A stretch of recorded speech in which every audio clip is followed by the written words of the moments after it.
Okay, what's up, people? Welcome back to another stream. Hope everyone is doing well. As always, guys, if you're enjoying the content, excuse me, drop a like and subscribe to the channel. Make sure you do hit the bell as well so you don't miss out on any notifications in the future. As always, we've got a bunch of markets to get through and some updates on my positions as well and any new positions I'm looking to take. Of course, as always, if you do have any requests, drop it in the chat and we shall discuss any pairs you're looking at, any opportunities you're looking to trade, or anything on your watch list which you want to share, or trades you're already in. You can, of course, share that and we'll discuss. But yeah, my focus has been a lot on the USD side of things coming into this week. It still is, and I'm still looking at the yen pairs as well, but unfortunately, no entries for those pairs yet. I'm liking the trend, but I'm just not seeing opportunities to actually stick some positions on. So I will go through and share what I'm looking at in terms of where I'm looking to see if I can find an entry.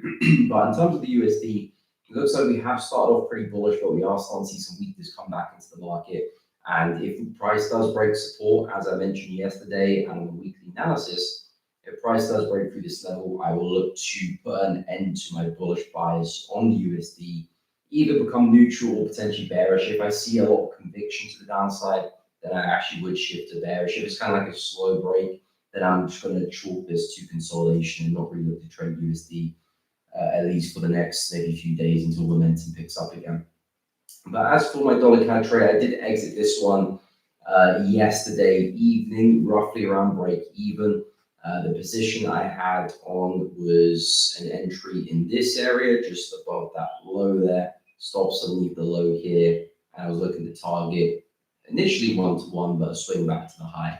And momentum just didn't get going. We actually got very close to 1-to-1. I think price was like 0.97 R in profit. This wasn't exactly the entry I had, but it was like 0.97 R in profit. So like 0.03 off potentially hitting my 1-to-1. But when I do take these positions, I do have a time stop for these type of opportunities because momentum is not really in the market. The market's quite flat. So if I do take these positions, I do reduce risk and have a time stop of 5 candles. And what that basically means is that if price doesn't hit 1R within 5 candles, I just exit the trade. And I do this when markets are a little bit more flat, lacking momentum, because the idea is that if I do get into a market which is slightly flatter, like dollar CAD is and pound USD, which we'll get into in a second, I don't naturally have that momentum, that wind in my sails. So I want to be out that trade if the trade is not pretty much proven correctly early on.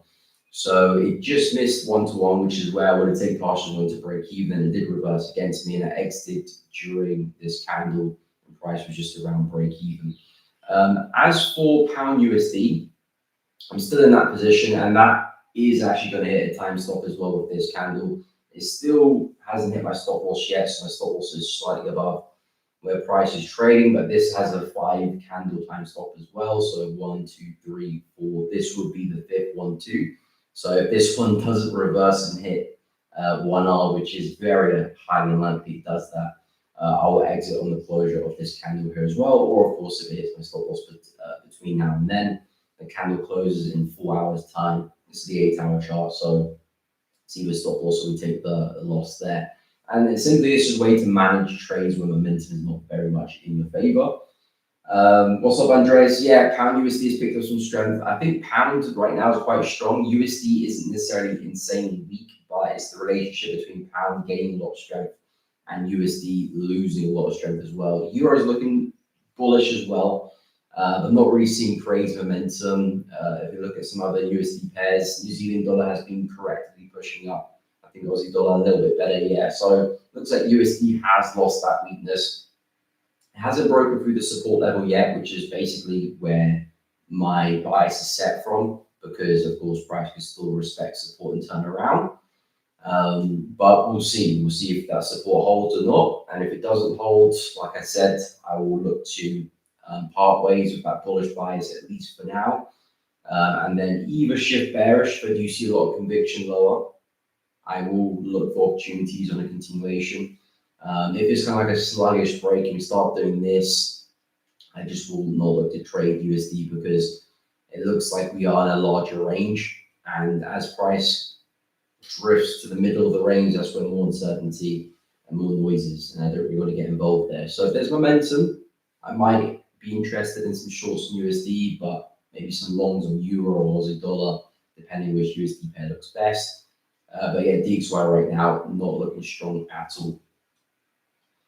Hey, what's up, Tosh? Welcome to the stream. I am doing good, man. I'm doing good. Hope you're doing well as well. Good to see you.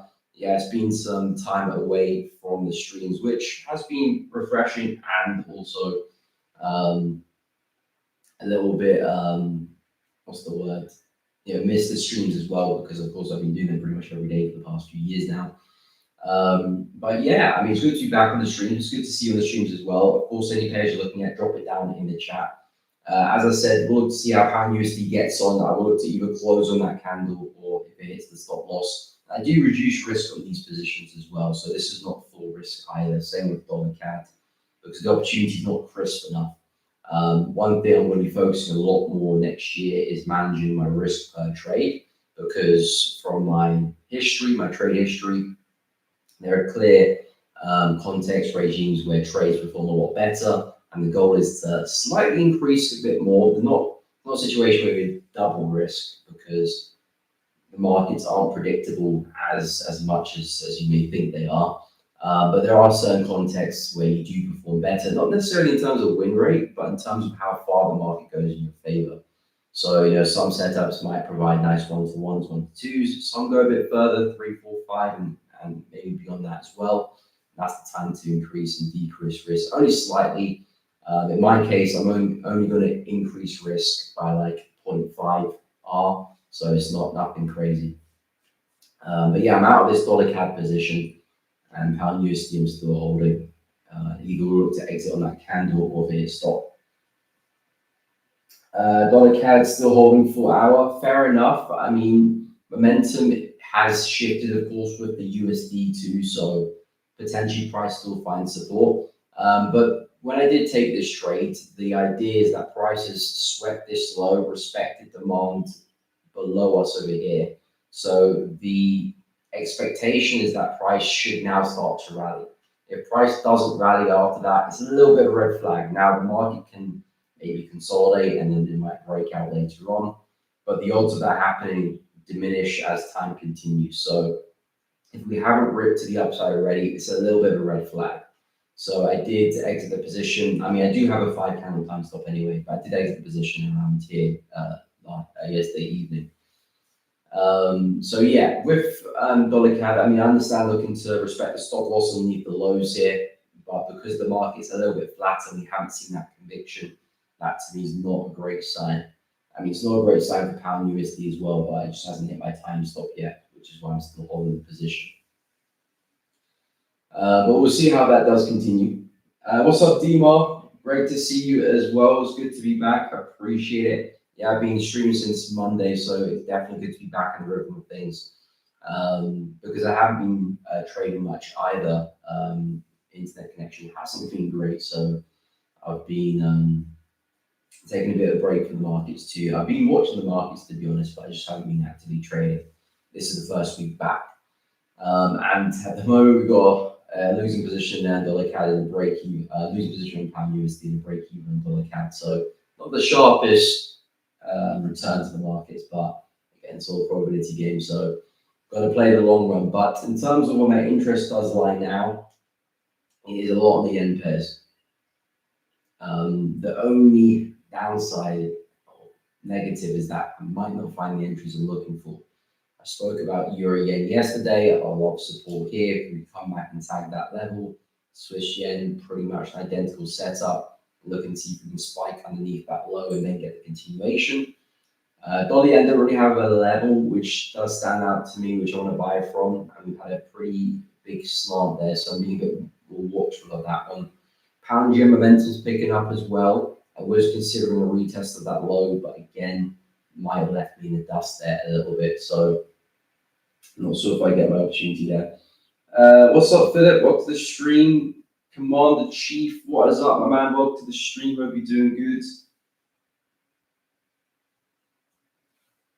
LFTJ, what's good? Welcome to the stream. Hope you're well. About to 2 TB on Euro and dollar CHF. Nice. Well, I'm actually probably taking advantage of USD weakness coming into the market there. Euro USD's been looking pretty bullish. It looks like it's about to go and take up this high if it hasn't done take up this high already. Looks like it's just tested it to the pit there. And dollar CHF looking somewhat bearish as well. Momentum is picking up to the downside. I think CHF is a little bit strong.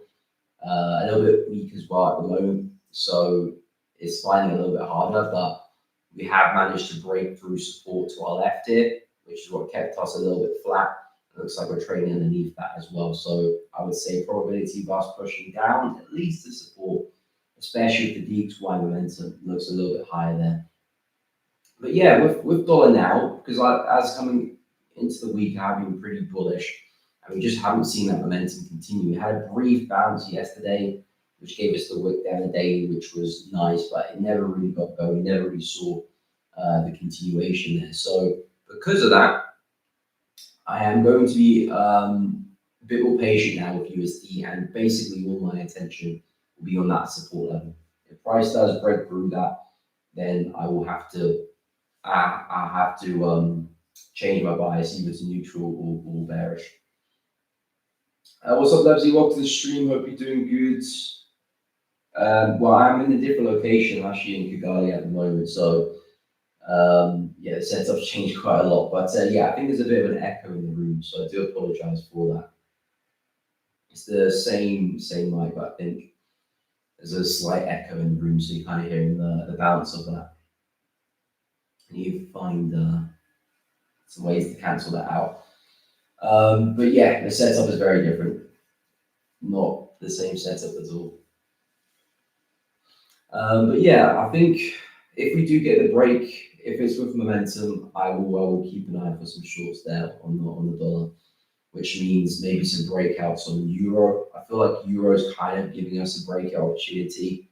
It looks to me that price had a very choppy bearish move, and perhaps get ready for something like this. Now, we do have a bullish trend on our hands for Euro USD. It is a very flat one, so I wouldn't get too excited like, something like this is going to happen. It may do. I'm not necessarily here to predict that, but what we can see is potentially a breakout of this area, which could last maybe 2-3 days and take us back to maybe some areas on our left around here. And then we'll see what happens. Maybe price rolls back over, maybe we break through. We'll have to wait and see. But we've been very flat. Price has been compressing. Maybe now we're going to see a bit of relief of that consolidation. And I suppose DXY could do something similar. A failed attempts at the high there, strong break of this. We might even see a full swing of the range, take us back down to the lows here, which would mean a very weak dollar for the next few weeks. Which means I'm going to have to look at the higher time frames for a lot of these USD pairs and see what they could present. Perhaps a breakout there for dollar CAD. Perhaps pound USD might pick up momentum there, break the high. Aussie dollar is still quite flat, but you might come back and attack the high there. Dollar CHF is ranging anyway, to be honest, so perhaps this one's going to come back and test the support level again. I mean, USD isn't my favorite if we do break below. My attention would drift more to the yen pairs because the trend's a lot clearer, momentum's a lot clearer. So that's where I'll focus.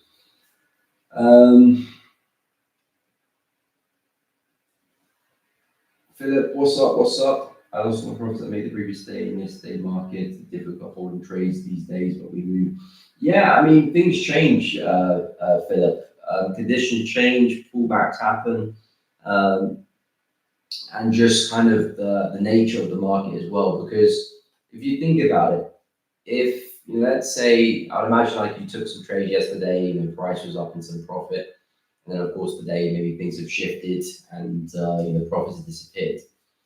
If that's the case, then of course it's just natural the market's going to fluctuate. There's nothing you can do too much about that because you can't predict every single tick the market's going to do. Realistically, that's just going to happen. And we chalk it to the game. I mean, the best way to manage against that is either trading stop loss or partial profits, because that way you can secure small amounts of your profit as price continues. Again, the negative side of that is you might be trailed out early and then price might continue, or you might take a lot of your partial profits early and then you don't really have a lot remaining for the big move. So yeah, there's not much you can do that in the big run. But one piece of advice I would suggest is look at the recent price action. Sometimes there's clues to how price has been moving to how it will recently move. For example, if you're in a market, let's say your price come back into support, and let's say you had a reaction and then you bought again at this level. Let's say prior to that, the market's been quite choppy, no kind of consistent trend at play. If you do take a buy here, you don't want to be too optimistic in terms of looking for a big run, because the odds are, how choppy price is, you probably will get a reaction and price might do something like that as well. So being aware of the context of the price kind of does help when predicting how far maybe your trade will go. If the market's quite choppy, quite sporadic, not really seeing much momentum, be prepared to close those trades earlier or partial out, because otherwise you're banking on something shifting between buyers and sellers to give you that massive move, which is very hard to predict, certainly as a retail trader.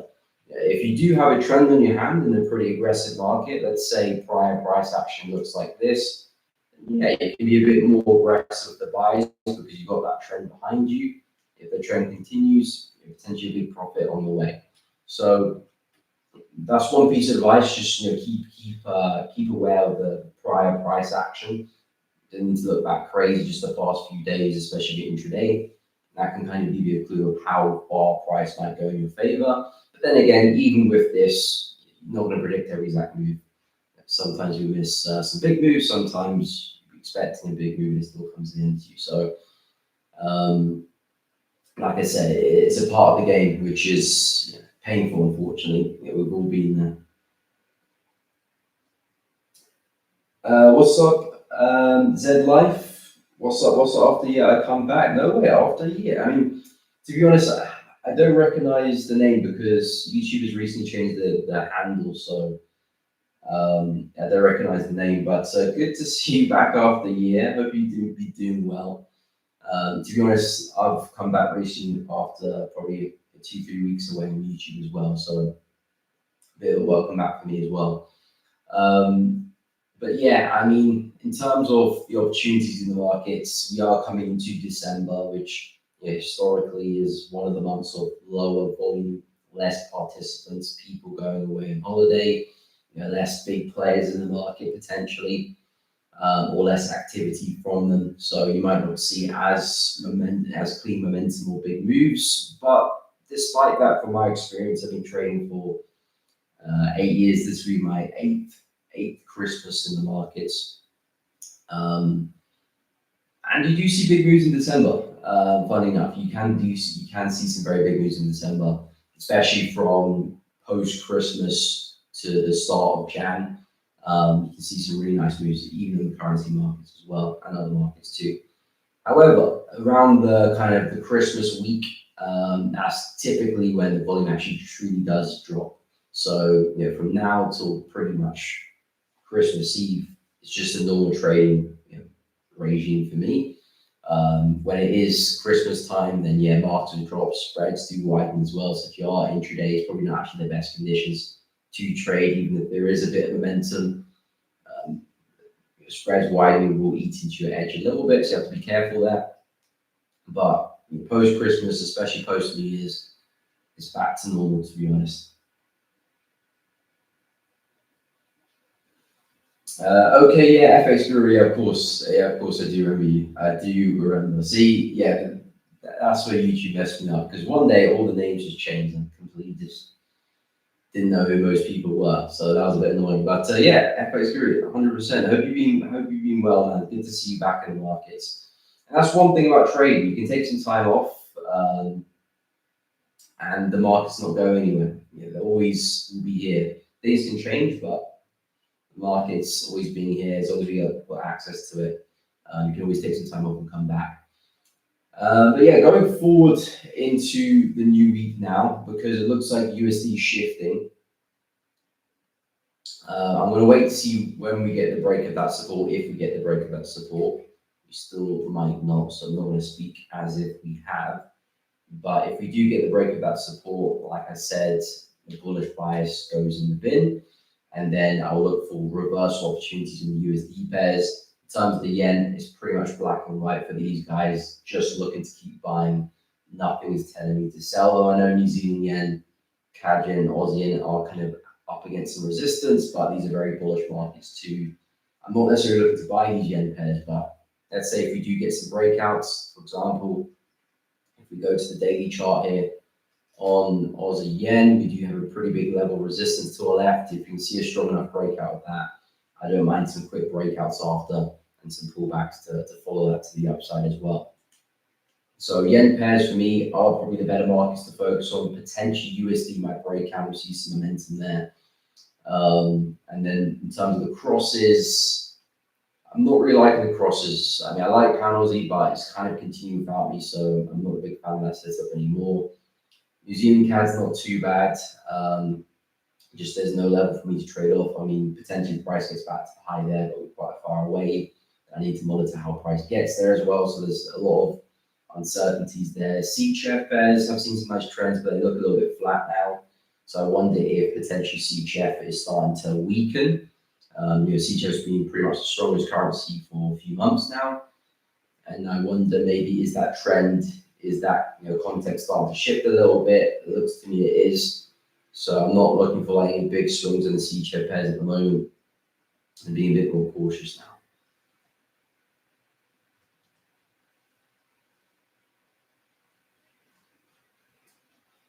Hey, what's up, Yusuf? Good morning, my man. Welcome to the stream. Hope you're doing good. I am doing good. Thank you. Thank you. I'm having a great day so far. Hope you are as well. Well, could be better to be honest. Pound USDs in profit, that would be nice. But yeah, we'll go through Euro, GU, and GJ in the 15. Sure thing. Raphael, what is up? Which place is best to long gold? Target 42.60. Okay, we can take a look at gold as well. No problem.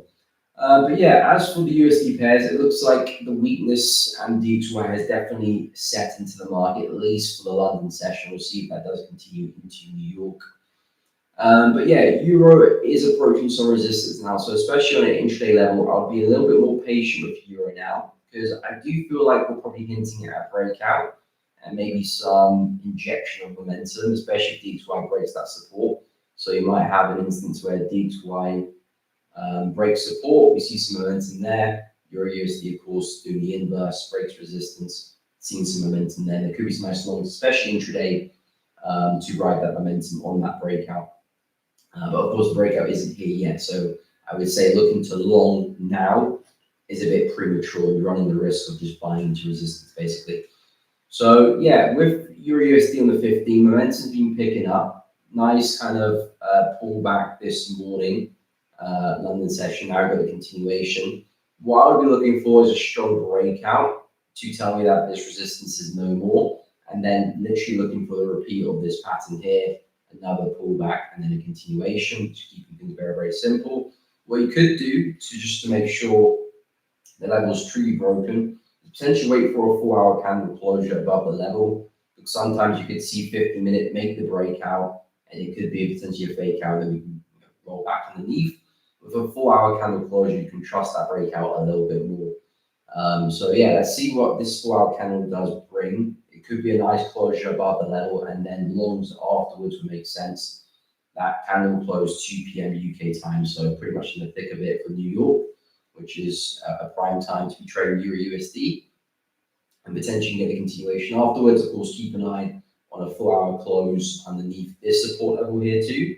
If you can get both of them in sync, so 4-hour close below support here for the DXY, and of course a 4-hour close above resistance there for Euro, well, you've got perfect synchronicity there, and intraday pullbacks will make the most sense. So Euro, I'm hinting at some upside here. Yes, right level resistance, we might see a reaction there. But I wouldn't even be looking for a big reaction if you're looking to short here, because we've seen momentum, it's been quite stagnant. a last bearish swing failed to create lower lows there, so that's a bit of a red flag as well. You might see a reaction, but I wouldn't be looking for a big move. I think the bigger move for euro is if you do see a breakout and looking to follow that momentum. Pound USD, I'm still short on this position, not going to plan at all. I'm looking to see if, well, I do have a time stop on the position, so if price doesn't hit my 1 hour within 5 candles, I do exit the position manually, which is what happened with dollar CAD, and I exited around break even. But it looks like this 5th candle might hit stop loss, so exit for me. But we'll see how we do close in 3 hours and 32 minutes. If it's around here, then I'll take the loss there, which is almost a stop loss, but we'll see how that kind of does close. But in terms of, let me just move it out of the way, in terms of the 15-minute chart, because it looks like we are, of course, breaking the highs here pretty well. It's difficult. I wouldn't look to long pound USD now because we're kind of in this situation where, you know, we're trading in these highs here. So look, the high, we just about took out the high and had a big drop. Took out this high. I'm not necessarily saying we're going to have a big drop. I don't think it's the best place to be looking to long. I would suggest if we can get a more conceivable breakout, so we really rip away, then that next correction will make a lot more sense for continuation. Because I would trust that breakout a lot more. So again, I would suggest maybe another strong close on the 4 hour chart. I know this kind of technically did break above that high, but it's only very slight and nothing to really get excited about. You know, the bigger the close, the bigger the distance price separates from the high to a new close is obviously going to provide a better trade opportunity. So I would suggest for pound USD, maybe as euro gets the close as well, then looking for pullback opportunities that make sense in both of them, and you can eye up both and see which one looks better. But yeah, I would be leaning to more of a bullish side of things here for pound, especially intraday. We don't want to be looking to short this intraday at all. If this momentum does pick up, similar to euro, looking for some type of flag pattern, some type of correction, and expecting a continuation there as well. So that is very much the plan there with pound USD, but of course being patient for the breakout and waiting for conviction as well. In terms of GJ, so GJ is picking up momentum quite well. I think pound's quite strong at the moment, so seeing momentum really pick up. Yeah, the retracement was a bit awkward yesterday. I spoke about this level of support. I said price might come back and retest this level, especially because we had a really aggressive drop here. I said the likeliness of price just continuing straight away was quite low. And pretty much that's what happened to close. We didn't quite get the test of support, of course. But because this was quite aggressive, I would never be looking to try and find a continuation of that. And of course, in hindsight, you can see that's kind of what happened, a bit of a correction higher. And we did get some follow through, especially on pullbacks. I don't want to see aggressive moves against me because the whole definition of a pullback is the market's tiring and then looking to continue the trend. We found new momentum here, which is a big red flag. But anyway, since then, we found the support. Looks like we retested the consolidation rather than the support itself. So price kind of treated this area as a big area of demand. We found support there, nice continuation. But what I do like now with pound yen is that momentum is truly picking up as well. So again, on the 50-minute chart, I'll be looking for some flag patterns. I do like this demand level floating just below. You can see a brief red candle, nice conviction to the upside. I would say a pullback to retest that zone looks prime real estate for a long. Perhaps even the retest of the high if we have a slightly deeper pullback than expected. We may even dip into the high before continuing. But pound yen for me looks really bullish. Momentum in the high time frames is very bullish. So you've got the high time frames supporting this trade idea. Of course, we are testing some areas of supply to our left, which I wouldn't worry too much. I think that would probably just give us the pullback rather than a complete reversal because the wind is favoring the buyers right now. For us to have a complete sell-off from here is going to take a lot of selling pressure, which is unlikely to happen. Of course, anything can happen, but I wouldn't bet on that. So yeah, pound yen for me looks like a really good buy opportunity. Of course, momentum is still quite strong right now, so we need that to kind of die down a little bit, find a pullback. Like I said, 206.4 looks good. We even retested the high and in targets. You can look at the highs here, or even just flat out the high at 207.2. So yeah, I quite like the yen pairs. The yen pairs have clear direction to them. That's where I see opportunity. So yeah, hopefully we can find some trades there. We'll take a look at that gold I did to 42.60, which Raphael mentioned.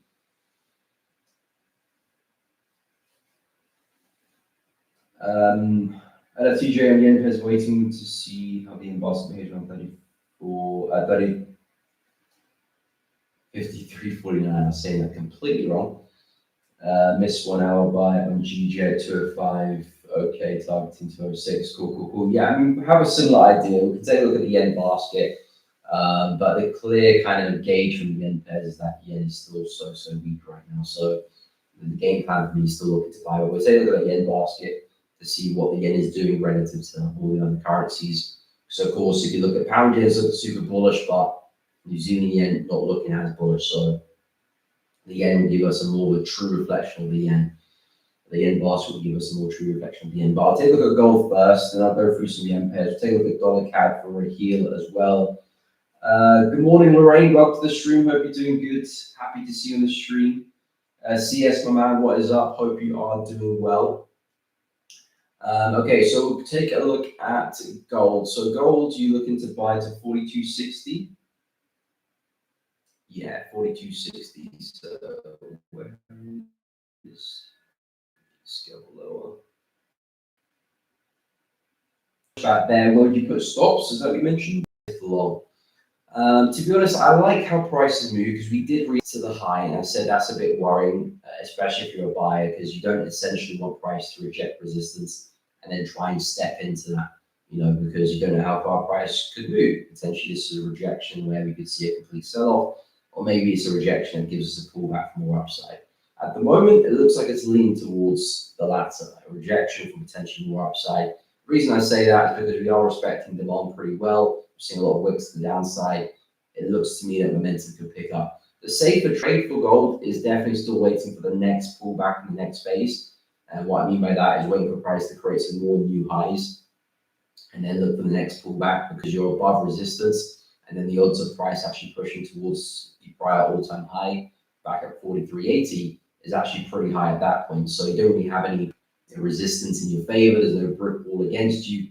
You pretty much have a smooth ride back to the highs in theory. Of course, whether that actually happens or not is up to the market. Buys here is still a little bit on the aggressive side of things because, like I said, it looks like we are favoring continuation. The market might still drop. This is still more of a flat area and still more of an area of indecision. So if you do take buys here, it's just not as good of a trade as it would be above structure. So take that in mind. There's nothing wrong with that. It just means maybe you lower your risk in this trade or you look to get out quicker. Things are not going to plan quickly. This trade, you can be a bit more aggressive in terms of maybe just leaving that trade to run because the potential is there. But anyway, in terms of which place would I long? Well, if we drop a bit more intraday, I'd say if I want to get a crisp entry, which will be good for this type of scenario because it allows me to profit on smaller moves, even if there's an indecision which goes against me. And what I mean by that, let's say if we can get a push back into the low here, which is where we found the support, almost tagged there as well. Let's say if we can get a move back into this low. If I can find an entry as close to this low as possible and stops in that area, it means that I don't need a push necessarily all the way back to the high to make a good profit. Maybe even a push halfway up or a third of the way up still gives me a 1 to 1.5 or maybe a 1 to 2, and I can look to take partial of that and pay myself. I wouldn't be so confident on a push to 42.60. I know gold is bullish on the higher time frames, but it's just that we're just up against resistance here. It's a bit more of a choppy market. As I say, if the market was up here, you've just got a much better opportunity on your hands. So personally, I'll be patient and wait for this opportunity. If I'm going to take this one, I'll probably lower my risk and maybe look to get out quickly if things are not going to plan. Just because it's just not a great place. If you're asking for the best place, it would be above 42.60 and looking to trade it to 43.80, which is where the all-time highs are. So yeah, that's kind of the game plan I have for gold. We'll go through the yen basket, take a look at some yen pairs as well. We'll take a look at dollar CAD 2. No problem, Yusuf. Happy to help, man. LFTJ looking for the retest of 41.12. Okay, we'll take a look at that level. I'm going to do it now since one gold is at the moment. To buy at the moment, just to buy it and sell a battle. Yeah, I think that's the situation for gold. There's no clear winner. I mean, yeah, buyers have the upper hand, but I wouldn't say they're overwhelmingly. Like, for example, here, buyers are clearly winning the battle. The aim of the game here is just buy the pullbacks because the buyers are doing all the heavy lifting. You're just there to ride the wave. In this scenario, you've got a bit more of an equal battle between buyers and sellers. Resistance is holding, so you're not going to be as profitable in this market, especially if you're relying on big straw trades to drive your equity. If you're looking for scalps, you might find some nice opportunities here because you're not looking to be right for long. You're just looking to be right for the moment, which is why I would either lower risk or take partial a bit more aggressively. But anyway, so you're looking for a buyer at 41.12. Then I'm going to the yen pairs 41.12. That would be around here. So it looks like the retest of the high there. I mean, effectively a smart place. That's where you got the consolidation. So this big zone in the 4-hour chart would act as a large area of demand, which gave us this last swing to the upside. And of course, it will make sense to focus your efforts on the retest of the high of the demand zone. Again, looking for a bit of a bounce there as well. So yeah, I can see some logic there for gold. If we are going to persist in this bullish trend in the higher time frames is going to continue and come back to attack the highs, then you're essentially looking at this, continuing here.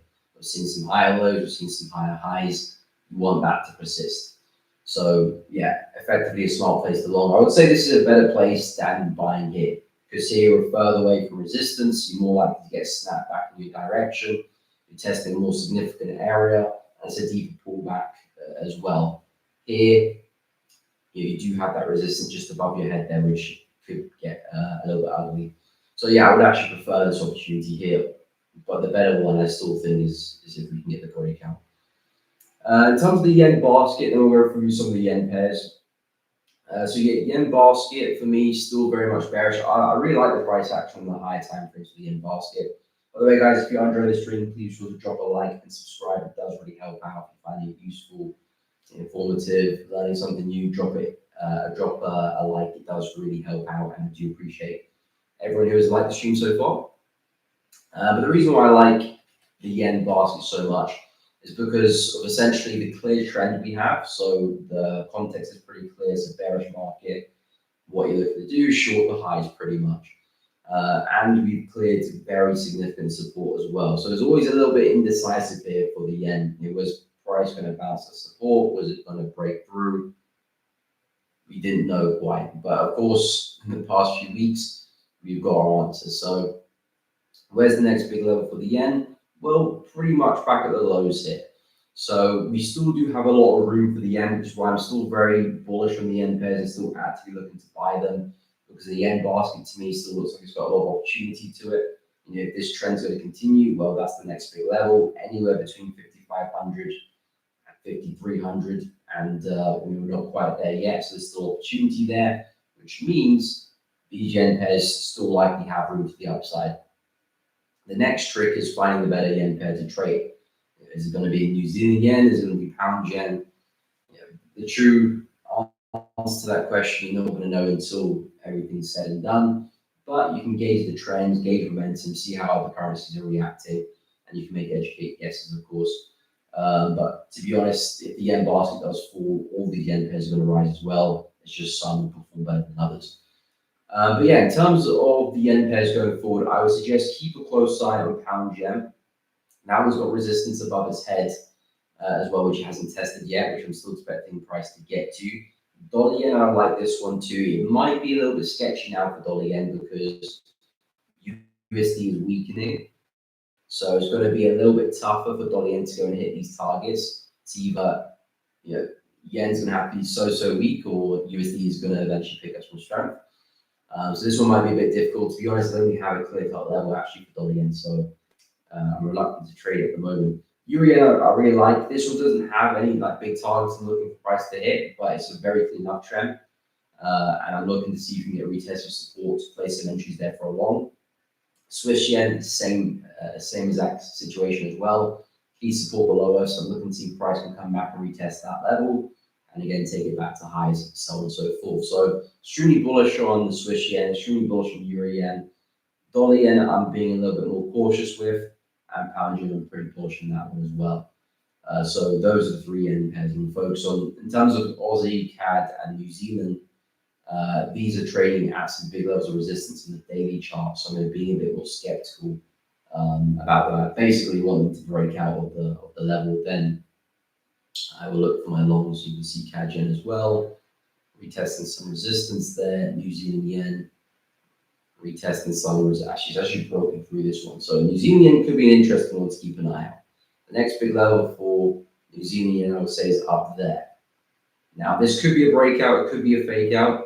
We'll see how the next couple of candles go. If we do close back below, well, we'll know the situation we have here. But yeah, New Zealand is picking up momentum here. Perhaps a break of the high here, that could tell us really what price is doing, and there could be some nice breakout opportunities in New Zealand yen. So yeah, New Zealand yen one to watch out for. The breakout is here. Other yen pairs already look quite pristine. So yeah, yen's where I see the most opportunity, to be honest. Okay, we'll take a look at Aussie CAD, no problem. On the 15 as well, we'll take a look at that as well. I forgot dollar CAD, we'll take a look at dollar CAD. So yeah, dollar CAD for this one, momentum failed here, so I did exit this trade early. I took a BE on this one. I exited like, I think it was like, well, it was like 9 p.m. Kigali time, so that would have been maybe like 7 p.m. UK time. So I exited this candle here just below my entry, so roughly around here. But yeah, momentum failed this. This was so close to hitting 1R. 1R was my initial profit target to remove risk and go and take my partials. It was just slightly above. I think it was like 0.97 R, so just missed it. But like I said, I had a time stop in this position because the momentum wasn't overwhelming in my favor. So when markets are a little bit flatter, a little bit more dry, I do add time stops to the position, which I've only done recently. But when I got positions where there's a lot of momentum, then I can be a bit more aggressive. But anyway, I did exit this position here, and now dollar CAD looks like momentum's picking up. Of course, we're seeing that essentially happen across the board with the USD pairs. I'm not really seeing much of an opportunity for dollar CAD because I wouldn't be looking to try and sell this one because we are approaching this low, which actually gave us our most recent high. So technically, this is still an area of demand, and technically, this is still a place where we can bounce.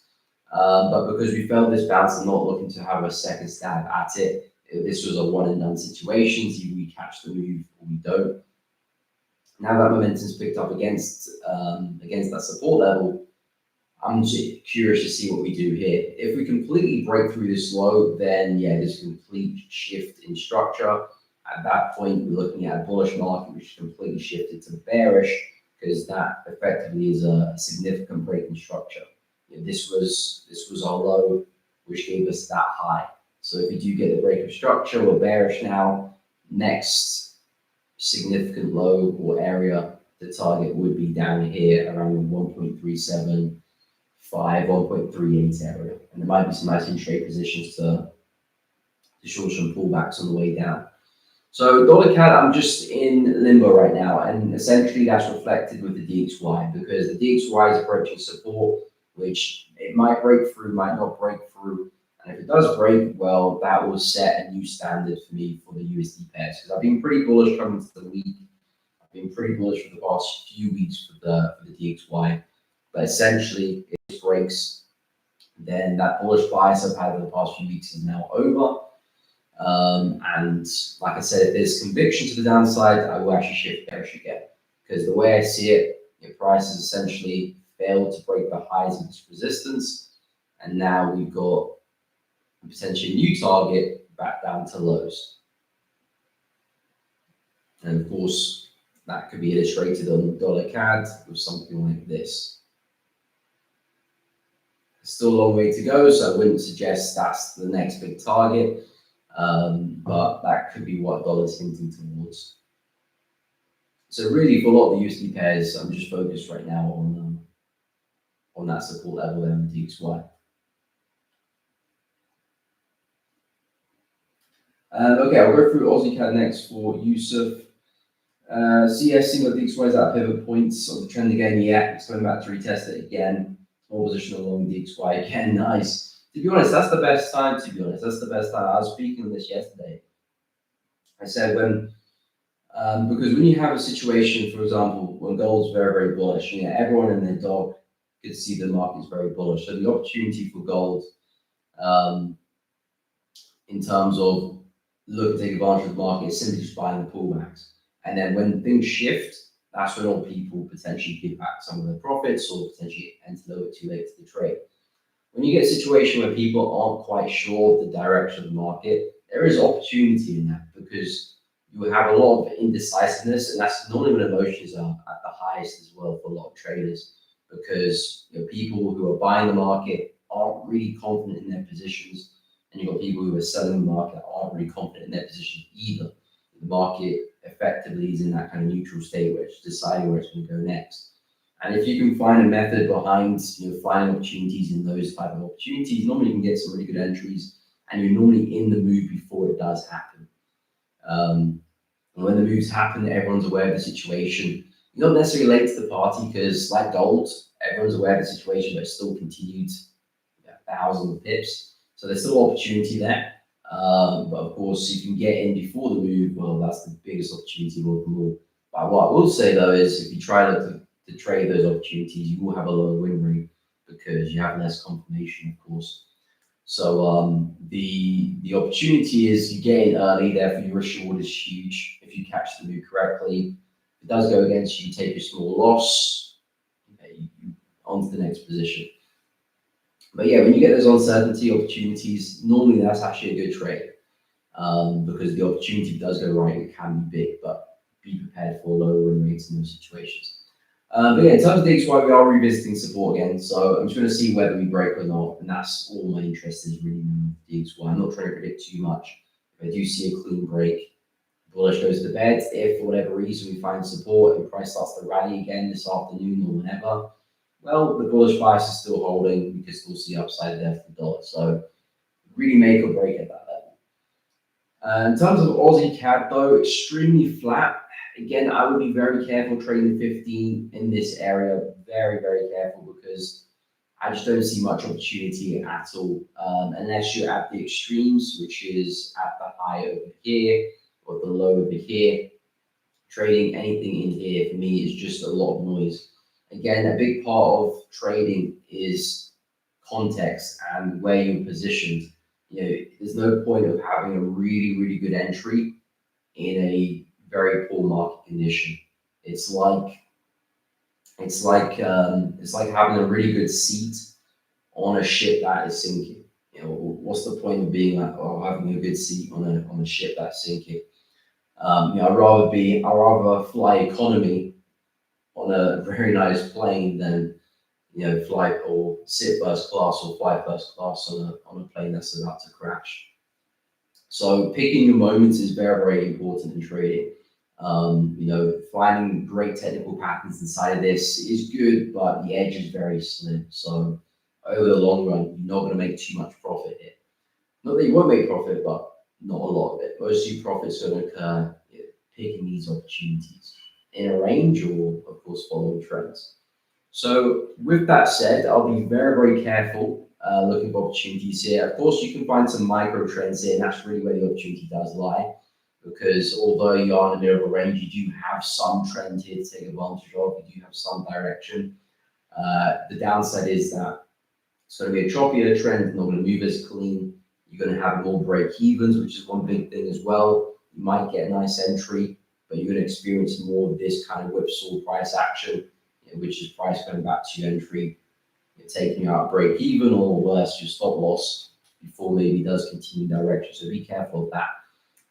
Because the trend is very, very choppy here, there is a clear uptrend here, and we do have the high of the range still above our heads. Buys do make sense, but I wait for deep pullbacks. In these choppy conditions, I'm not trying to buy shallow pullbacks. I don't have an aggressive trend here. I want to be deep. I want to be patient. I want to be the last one into the trade. I'd rather miss the trade, to be honest, than enter too early. At least at that point, I don't take an unnecessary loss. So I would wait for a deep move. This is a nice supply zone. This is our last kind of aggressive wick, which would have done a good job of taking out a bunch of trades underneath these lows. And now we've seen some follow through. So a revisit of that area, whilst obeying that trendline confluence, would be a smart place for a long, and then naturally looking to target the highs. But I'm not a big fan of these conditions, to be honest. So personally, I would stay away. If you're going to trade it, look deep for pullbacks.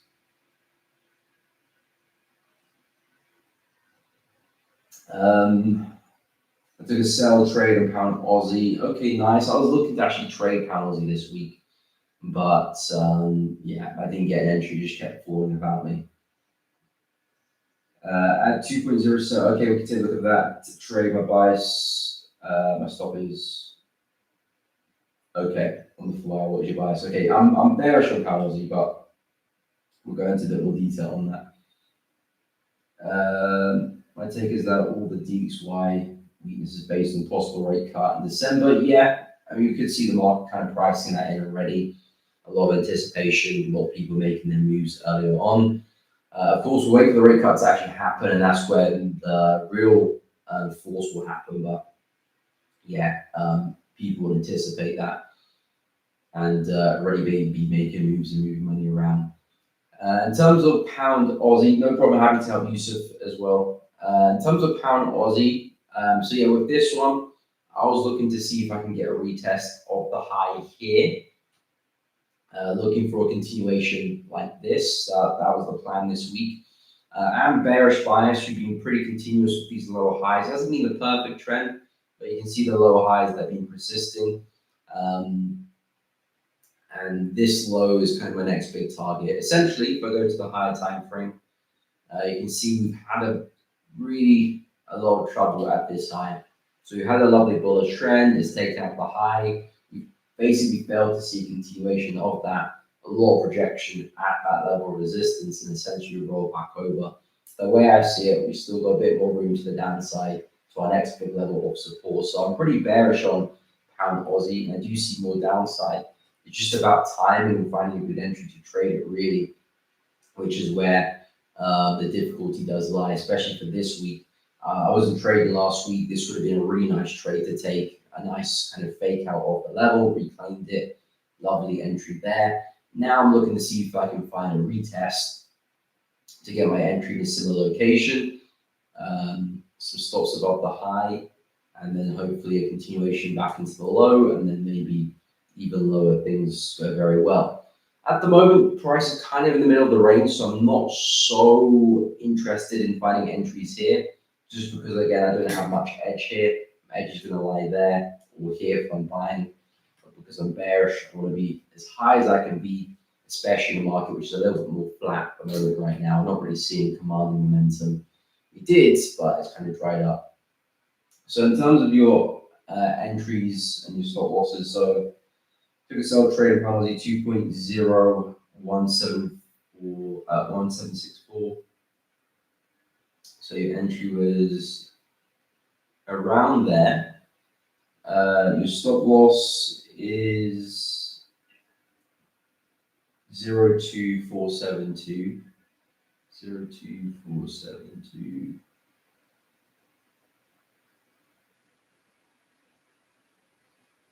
Okay, so around there. And your targets is to 199,629. So that would be basically the wick low, more or less. I don't mind it. I mean, in terms of direction, we're in agreement there. And where I'm expecting pound Aussie to end up is that low as well. So on the same boat, I'm just not the biggest fan of the location of the entry and the location of the stop loss. Now, I can't see into the future. This trade could work out beautifully. You know, that could be the case. And also, when people do share the trades, the last thing I want to do is talk someone out of position, because I'm very much sure you take in this position off your own accord and your own analysis. You know, you haven't just whacked on the trade just for the love of the game. So I don't want to talk you out of the position, but of course I'm just going to share a few more honest thoughts. So yeah, like I said, I'm looking pretty much at the same idea. It's just I'd rather take my entry if I could like duplicate this clone. If I could take this same entry and stop loss, but just place it here, that for me is just a much better opportunity because number one, my profit is a lot bigger into that same low. Number two, I'm not in the middle, which is where the most noise will be.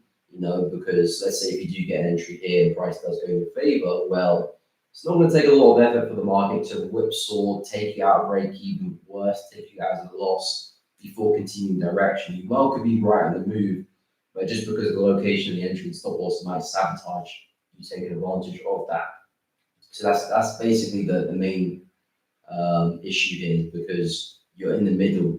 Most noise is going to happen. Your entry and your stop loss is very much at risk of that.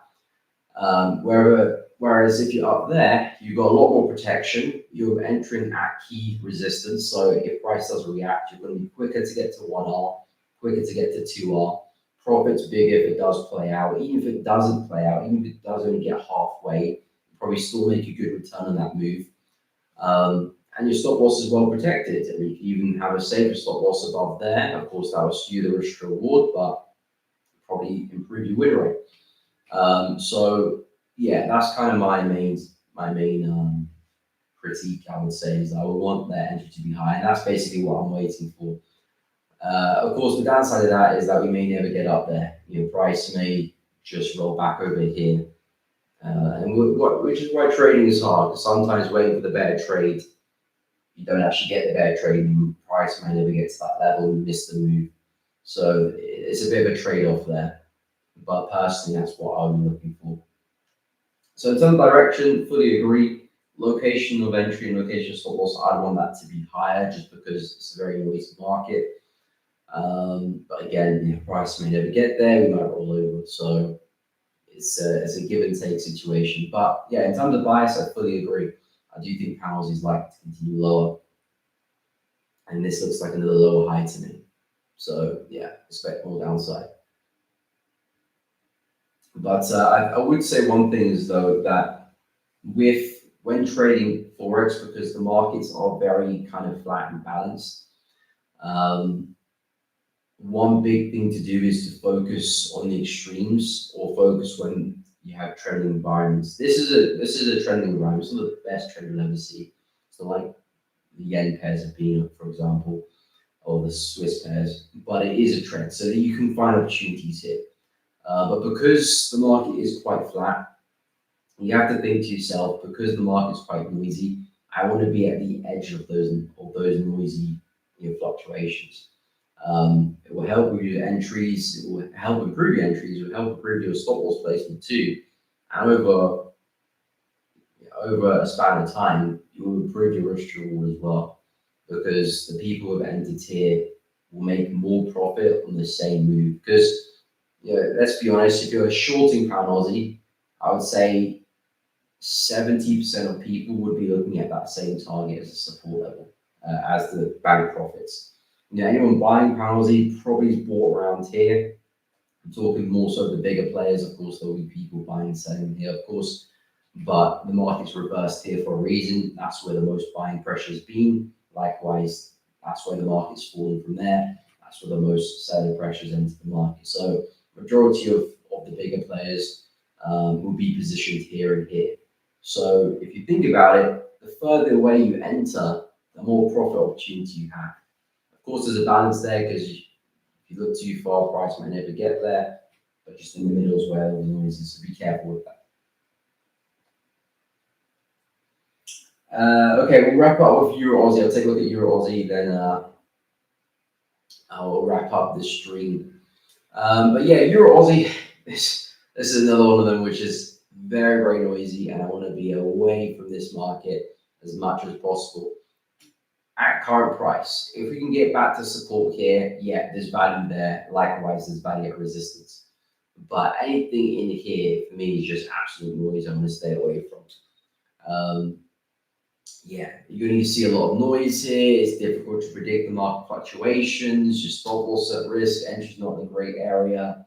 There's many reasons why I could say trading in these environments is just not great. The funny thing is, it looks a little bit too simple just to buy from support down here, but effectively, it's the much better trade. Of course, you're not going to be right every time. There's going to be breakouts. You might get whipped a little bit, always re-enter. But you just got a lot more opportunity here just because the market's imbalanced here. You've got a lot of sellers taking profit, new buyers entering. As a result, you can take advantage of it. Here is just an equilibrium of buyers and sellers, so there's no opportunity there really. But anyway, Euro Aussie simply 1.76, 1.758. This is where the opportunity lies. Clear support this area, really nice reactions. That's where I'll be looking to try and do my business. Anything in the middle, I would stay away. And of course, likewise for resistance, but we are quite far away. That's where I look to find opportunity as well. Yeah, anything in the middle, I would stay away. So it could be a nice bounce here. Again, I'll wait for like a nice piercing wick through that low to really suggest that we've wicked through and we're seeing adequate rejection. And then you can find some entries there. And also, you don't need to target all the way to the opposite range, level to walk away for profit. As I always say, 50% of the range is a very good profit target to have. And again, it's just a rough estimate. It doesn't have to be perfectly 50%. You can use a fib to do this. This is more or less where the 50% zone is. I would suggest targets around there. You've got a pretty good probability of price. If you're going to see a good rejection here, there's a good probability price gets to 50%. You can basically see that's what we did last time. Nice reaction. Got to the 50 before reversing, even there as well. Of course, sometimes you get the full move. So what you could do is maybe book 50, 70% of your profits there, and then close the rest if you get to the high. And if you get a good enough entry, don't even need to push to the high. This could still be a worthy risk reward on your trade.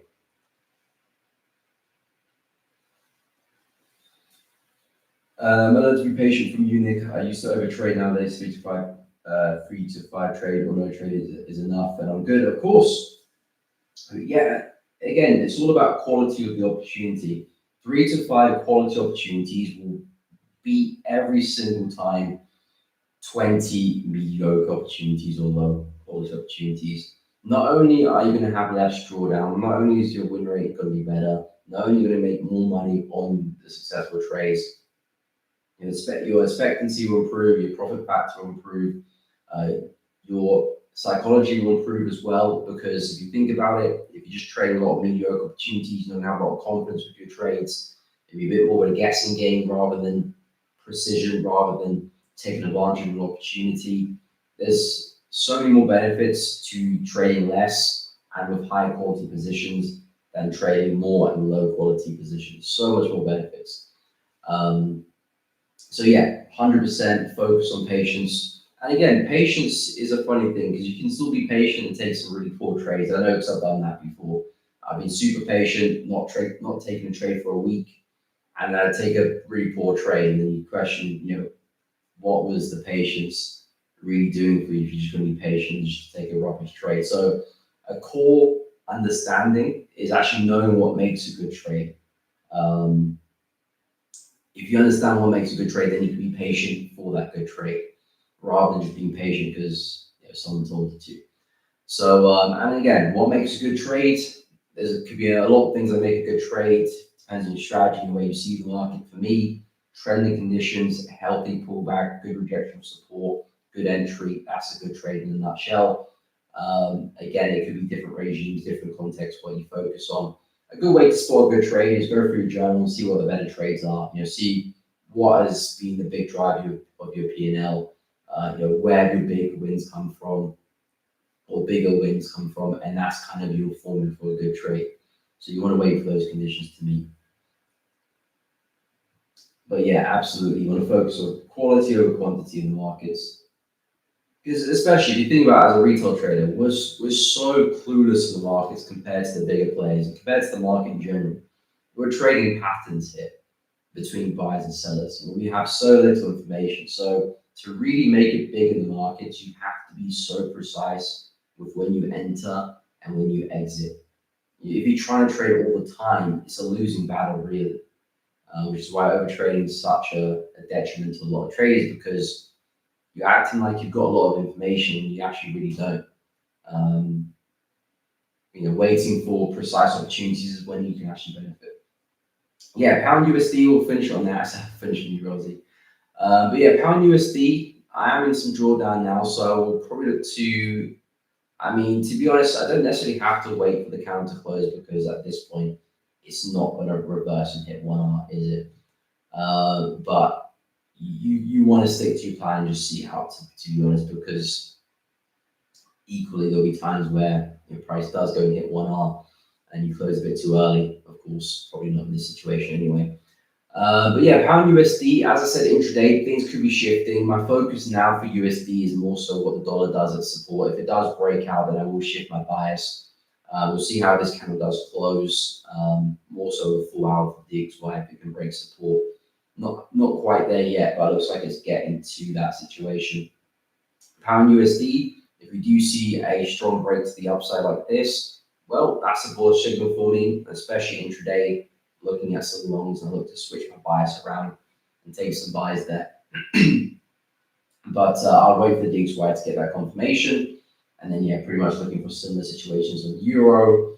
I'm not the biggest fan of New Zealand dollar or Aussie to the upside, just because these are very flat, very flat markets. I think Euro's got a bit more room to push, and pound too. And same with dollar CHF and dollar CAD. It's got some demand next to it too. So yeah, I think pound breakouts, Euro breakouts could be good. Yeah, I'll probably look to exit this position on that kind of closure. Or if it does hit my stop loss, it's my stop loss too. But anyway, guys, we have come to the end of the stream. I will be live again tomorrow, as always, 10 a.m. to 11 p.m. So do look out for the stream tomorrow. I'll be back on Nick's stream as well. I do appreciate each and every one of you tuning into the stream today. If you have enjoyed it, found it useful, learned something, or just had a good time, drop a like. It does really help out the streams. Hit the bell so you don't miss out on any streams or uploads in the future. If you do have any requests of any videos you want me to do, or the topics you want me to make videos on, or any questions, drop it in the chat. I do look at pretty much all messages, so if you want to drop a comment on a stream or a video, let me know as well. But yeah, guys, really appreciate you tuning in. Have a great Wednesday. I will be live again tomorrow, like I said, 10 a.m. So hope to see you all there. If I do take any new positions, of course, I'll share it on the stream tomorrow. Thank you, replay, appreciate it. But yeah, guys, take care, have a good one, and I'll see you all in the next stream.